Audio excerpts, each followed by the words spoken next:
So what's happening here, David? Well, Sarah, as you point out, Twitter shares have moved up this afternoon on a story that hit a couple of hours ago that raised hopes amongst investors that perhaps Mr. Musk and the Twitter board are engaged in serious settlement talks. Those hopes may be misplaced at this moment. It is not to say that there will not be serious settlement talks between now and when the trial in Delaware commences on October 17th, but it doesn't appear to be the case right now. The story that was reported by Bloomberg, fully accurate and interesting in and of itself, which is that Mr. Ari Emanuel, who's the CEO of Endeavor, of course, the super agent, who is also close friends with both Elon Musk and Egon Durbin. Egon Durbin is a board member of Twitter. He's also, of course, one of the founders of Silver Lake and one of the major investors in Endeavor. Mr. Emanuel, being close to both of them, tried to encourage them initially at his wedding some months ago to, come to some sort of a settlement, to talk, to avoid court, and try to figure out if there was a way to avoid just endless litigation. I am told as well that Mr. Emanuel followed up with Mr. Durbin, but still a number of months ago, perhaps, or a couple of months ago, saying you really should give this a shot.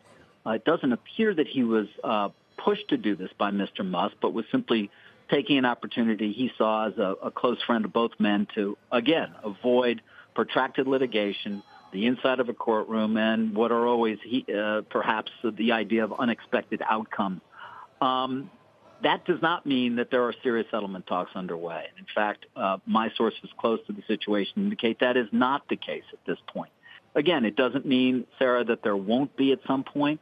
There seems to be an expectation in the market, given the strength of Twitter's case, at least at this point, based on what we've seen take place in court so far before Chancellor McCormick, that Mr. Musk might be motivated to try to offer a reduced price, but one that is still amenable to Twitter's board. But at this point, best I can tell, those serious talks have not taken place. Mr. Durbin did bring news of his conversation or the outreach by Mr. Emanuel to Twitter's transaction committee of the board, and that may be one reason why we have learned about it.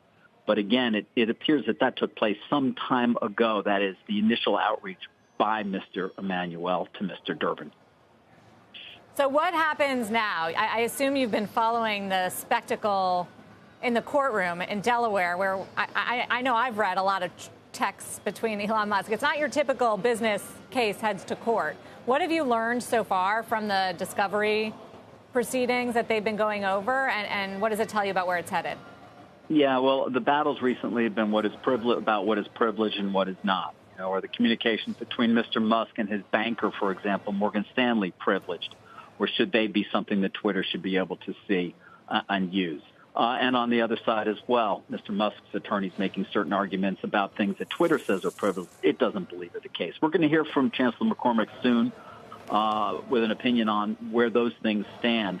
But overall, Sarah, again, and this is talking to people who follow it closely and know these kinds of trials well, or the pre-trial motions and the like, they believe, Twitter has been doing a good job in court, and that it's clear from Chancellor McCormick's comments in open court that she's sometimes frustrated with Mr. Musk's attorneys. That doesn't mean necessarily anything, but it's certainly, again, perhaps being used as a sign by many who are following it closely that Twitter has a very strong case, and thus far, there have not been a lot of evidence introduced that would seem to indicate the ability of Mr. Musk to argue on the presence of bots on the platform being far above what they're supposed to be, and therefore being fraud, and a way to actually exercise a material adverse effect in the merger agreement. Up another 3%, kind of quietly climbing, and back to 44, not 54.20, but off the bottoms we were seeing in the 30s originally. David, thank you. Thanks for phoning in with the latest. Our David Faber.